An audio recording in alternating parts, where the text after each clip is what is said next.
Welcome to వార్త. నేను దేవా. నేడు నీట్ పేపర్కి సంబంధించి అటువైపు రాష్ట్ర కేంద్ర ప్రభుత్వాలకు నిరసనగా అయితే మాత్రం ధర్నా చౌక్ ఇందిరా పార్క్ వద్ద అయితే బీఆర్ఎస్పీ ఆధ్వర్యంలో మహాధర్నా నిర్వహించారు. ఈ ధర్నాకు అటువైపు జన్మదిన వేడుకలను సైతం పక్కన పెట్టి మరీ BRS party working president KTR ముఖ్య అతిథిగా పాల్గొని తెలంగాణ విద్యార్థుల గొంతుకగా అయితే మాత్రం తన గలం విప్పారు. ప్రస్తుతం ఇదే విషయంపై మనతో పాటు మాట్లాడటానికి బీఆర్ఎస్ సీనియర్ నాయకురాలు సుమిత్రానంద్ గారు ఉన్నారు. చెప్పండి మేడం, ఈ ధర్నా యొక్క ముఖ్య ఉద్దేశం ఏంటంటే జన్మదిన వేడుకలను సైతం పక్కన పెట్టి మరి ఇక్కడికి వచ్చి విద్యార్థుల గొంతుకగా కేటీఆర్ గలం విప్పించారు. దీన్ని ఎట్లా చూడవచ్చు? నిజంగా దేశంలో పరిస్థితులు యువతకు ఈ కేంద్ర బీజేపీ సర్కారు నిరుద్యోగ యువతకు ఇచ్చిన మాట తప్పడమే కాకుండా పరీక్షలను కూడా సమర్థవంతంగా నిర్వహించలేని అసమర్థత, దానికి జవాబు చెప్పలేనటువంటి తీరు మరి చూసి ఆ యువత మీద, నిరుద్యోగ యువత మీద, విద్యార్థి యువత మీద, నీట్ పరీక్షలు రాసినటువంటి విద్యార్థి యువత మీద మరి మఫ్టీలో ఉన్నటువంటి పోలీసులా తెలియదు, వాళ్ళు సంఘ విద్రోహ శక్తులా తెలియదు, వాళ్ళ కనీసం బ్యాడ్జ్ కూడా లేదు. అట్లాంటి వాళ్ళు వచ్చి గొడ్లను బాదినట్టు బాదుతూ ఉంటే, విచక్షణ రహితంగా బాదుతూ ఉంటే, ఆడపిల్లలను తలగరాని చోట తలిగి బాదుతూ ఉంటే ఎంత దుఃఖం, ఎంత బాధ. ఈ తరం ఏంటో తెలిసి కూడా ఇది జంజీ తరము. పక్కన నేపాల్లో పరిస్థితులు చూసినాం, ఆ పక్కన శ్రీలంకలో పరిస్థితులు చూసినాం. తెలిసి కూడా మోదీ గారు 26 రోజులుగా దీన్ని ఇలా నానబెడుతూ అర్ధరాత్రి 12 గంటలకు వీడియో రిలీజ్ చేయడమా? ఇంత దారుణమా పరిస్థితులు? ఇవాళ మా కేటీఆర్ గారు తాను ఒకప్పుడు విద్యార్థి, అలాగే తన పిల్లలు ఇప్పుడు విద్యార్థులు. మరి తన పిల్లలకి ఇట్లాంటి పరిస్థితి వస్తే ఎట్లా ఉంటుంది? ఎందుకు స్పందించరు? ఇవాళ బీఆర్ఎస్ మొత్తం స్పందించింది, రాజకీయాలకు అతీతంగా స్పందించింది. మోదీ గారు ఆప్ కభీ కభీ జన్కి మన్ కా బాత్ బి సున్నా. మీరు అప్పుడప్పుడైనా కనీసం ప్రజల మనస్సు యొక్క మాట వినండి. ఎంతసేపు ఆప్కా మన్ కా బాత్ సునా వినిపించాలనేటువంటి ధ్యాస తప్ప మీ మన్ కా బాత్తో జనంకి ప్రయోజనం లేదండి. జనం యొక్క మన్ కా బాత్ మీరు సున్నా, జనతా కా మన్ కా బాత్ ఆప్ సున్నా, స్టూడెంట్స్ కా మన్ కా బాత్ ఆప్ సున్నా. సున్కే మీరు విని న్యాయం చేయాలి, పాలన చేయాలి. మీరు ఎంతసేపు మీ గోలనే వినాలంటారు, ఎంతసేపు మీ గొడవనే వినాలంటారు. ప్రజల గొడవ వినండి, ప్రజల గోల వినండి, విద్యార్థుల దుఃఖం వినండి, విద్యార్థుల బాధ వినండి. ఇది జంజీ తరం. కొంచెం తెలుసుకొని మాట్లాడండి. అర్ధరాత్రి మీరు మేఘాల మీద ప్రకటన విడుదల చేయాల్సిన అవసరం ఏముండనండి. ఇవాళ ప్రశాంతంగా ప్రెస్ మీట్ పెట్టాల్సింది. 12 సంవత్సరాలుగా మీరు పెట్టి ఎరగలేరు. ఈ సందర్భంగానన్నా లక్షలాది మంది యువత, విద్యార్థులు రోడ్ల మీదకి వచ్చినటువంటి ఈ సమయంలోనన్నా మీరు మాట్లాడాల్సి ఉండే, మీరు మీడియా ముందు మాట్లాడాల్సి ఉండే, విద్యార్థులతో మాట్లాడాల్సి ఉండే, వాళ్ళ బాధను వినాల్సి ఉండే. మీరు రెండు పార్టీలు, అటు కాంగ్రెస్ ఇటు బీజేపీ, రెండు జాతీయ పార్టీలు, ఇది ఈ మనం కొట్లాడినా సరే కానీ మన మీదకి ఎవరు రావద్దన్నట్టు వాళ్ళ వ్యవహారం ఉంటుంది. ఇవాళ రాహుల్ గాంధీ గారు, అయ్యా మీరు ఏ ముఖం పెట్టుకొని మీరు నిరసన తెలియజేస్తారండి? ఏ ముఖం పెట్టుకొని ప్రధానమంత్రి ఇంటి దగ్గర మీరు నిరసన చేపడతారు? తెలంగాణలో ఎన్నికలకు ముందు మీరు వచ్చి ఏం హామీ ఇచ్చి వెళ్ళిండ్రు? యూత్ డిక్లరేషన్లో తెలంగాణ నిరుద్యోగ యువతకు అలాగే విద్యార్థులకు మీరు ఏం హామీ ఇచ్చి వెళ్ళిండ్రు? ఒక్కసారి ఆ హామీలను గుర్తు చేసుకోండి. అమ్మ ప్రియాంక గాంధీ గారు, మీరు కూడా వచ్చి చెప్పి వెళ్ళిండ్రు కదా తల్లి, మీరు ఇవాళ తగుదునమ్మా అని మోదీ ఇంట విద్యార్థుల పక్షాన నిరసన వహిస్తామంటే ఎక్కడిది తల్లి?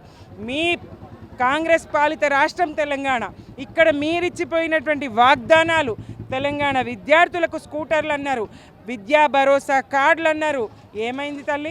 తెలంగాణ నిరుద్యోగులకు నిరుద్యోగ భృతి నెలకు 4,000 ఇస్తామన్నారు, ఏడాదిలో 2 లక్షల ఉద్యోగాలు ఇస్తామన్నారు, 10 లక్షల రుణాలు ఇస్తామన్నారు, వడ్డీ లేని రుణాలు ఇస్తామన్నారు. అనేక హామీలు, నరం లేని నాలికతోని అనేక హామీలు ఇచ్చిపోయింది కాంగ్రెస్ సర్కారు. ఇటు మరి చూసిన పాపాన లేదు, ఆడ నాయకత్వం వహిస్తా అంటారు. అంటే కేటీఆర్ గారు విద్యార్థులను రెచ్చగొడుతున్నారు ధర్నా చౌక్ వద్దని కాంగ్రెస్ ప్రభుత్వం ఆరోపిస్తుంది. మేము రెచ్చగొట్టడం కాదండి. విద్యార్థులు ఢిల్లీలో మేమున్నామా? జంతర్ మంతర్ దగ్గర బీఆర్ఎస్ ఉన్నదా? ఎవరు విద్యార్థులను రెచ్చగొట్టాల్సిన పని లేదు. బీజేపీ సర్కారే విద్యార్థులను రెచ్చగొడతా ఉన్నది. జవాబుదారీతనం లోపించినటువంటి, బాధ్యత లోపించినటువంటి, వైఫల్యం చెందినటువంటి కేంద్ర బీజేపీ సర్కారు, బీజేపీ ప్రజాప్రతినిధులు, బీజేపీ ఎమ్మెల్యేలు, ఎంపీలు వాళ్ళు విద్యార్థులను రెచ్చగొడతా ఉన్నారు. ఇవాళ తెలంగాణలో ఒక బీజేపీ ఎమ్మెల్యే లాఠీలు పట్టుకొని ఢిల్లీకి పోదాం పండ్రి అంటున్నారు. మరి ఆ ఈ జంజీతరం లాఠీలు పట్టుకొని మీ ఇంటి మీదకి వస్తే ఎట్లాగండి? ఎవరు రెచ్చగొడుతున్నారు? మేం కాదు, మేము శాంతి తెలంగాణ 14 సంవత్సరాలు శాంతియుత పోరాటాలతోని అవసరమైతే మా పదవులు గడ్డిపోచల్లాగా వదిలేసి ఉద్యమం చేసిన వాళ్ళం. మేము శాంతియుత పంతాను మహాత్ముడి యొక్క అహింసా పంతానే మేము ఎంచుకుంటాం. ఎవరిని మేము రెచ్చగొట్టాం. పార్టీ వర్కింగ్ ప్రెసిడెంట్ కేటీఆర్ తన జన్మదిన వేడుకలను సైతం పక్కన పెట్టి మరీ ఇక్కడికి వచ్చారు. దీన్ని ఎట్లా చూడొచ్చు అంట? ఇదే కదా మా చిత్తశుద్ధి. మాకు జన్మదినాలు, పండగలు, సంబరాలు ఇది కాదండి.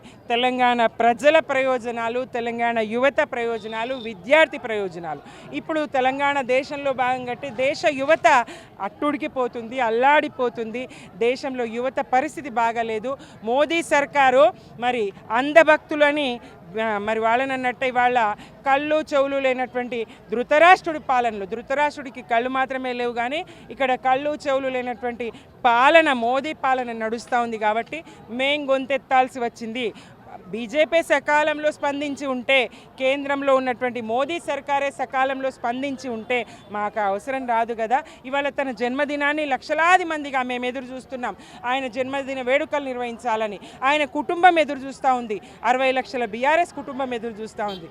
అయినా నాకు పుట్టిన దేశంలో పరిస్థితులు ఇట్లా ఉన్నాయి.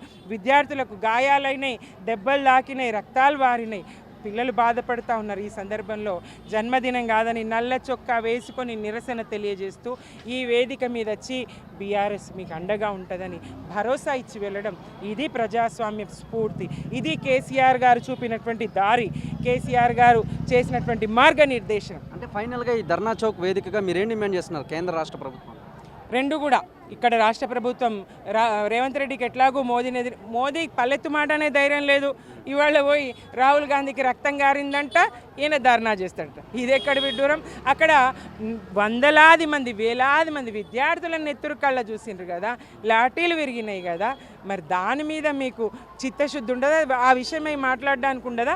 ఏదో గీసుకపోతే ఒరుసుకపోతే మీ రాహుల్ గాంధీ గారికి కొంపలేం మునిగిపోలేవయ్యా. మీరు విద్యార్థుల పక్షాన అయినా ఎక్కడిది? విద్యార్థుల పక్షాన మాట్లాడేటువంటి నైతికత వీళ్ళకు లేదు, అర్హత వీళ్ళకు లేదు. ఉంటే వాళ్ళు ఇక్కడ విద్యార్థులకు ఇచ్చిన మాటను విస్మరించారు కదా, నిరుద్యోగులకు ఇచ్చిన మాటను విస్మరించారు కదా. 2 లక్షల ఉద్యోగాలు ఏడాది లోపల ఇస్తామన్నారు. 3వ సంవత్సరం నడుస్తూ ఉంది. కనీసం ఈ పాటికి 5 లక్షల ఉద్యోగాలు ఇచ్చి ఉండాలి. ఏది మరి 50,000 ఉద్యోగాలు కాదు కదా, 10,000 ఉద్యోగాలు కూడా రాష్ట్ర ప్రభుత్వంగా ఇవ్వలేదు. బీఆర్ఎస్గా మేము నోటిఫికేషన్లు ఇచ్చినాయే, మరి పత్రాలు చేతిలో పెడుతూ మేము ఇచ్చినామంటారు. ఇది పరిస్థితి. అన్ని రకాలుగా రాష్ట్రంలో రేవంత్ సర్కారు, కేంద్రంలో ఉన్నటువంటి మోదీ సర్కారు విఫలం చెందినాయి. ప్రజలు జంజీతరం గమనిస్తూ ఉన్నారు. పెయ్యన్ని కళ్ళు పెట్టుకొని వాళ్ళు చూస్తూ ఉన్నారు.